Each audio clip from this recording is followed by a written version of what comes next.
Welcome. In this video, I'll show you how to download Wrike desktop app, right? First up, go ahead and go to this link. Don't worry, I'll leave this one in the description. And once you're in here, just click on install now and wait for it to load.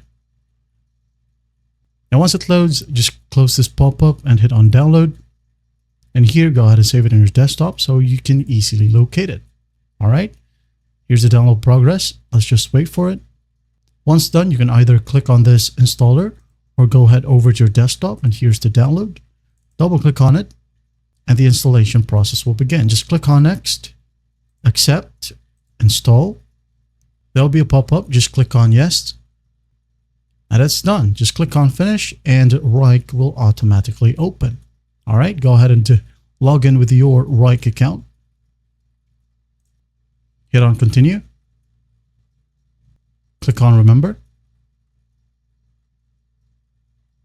There you have it. Well, I hope this video helps and I'll see you in the next one.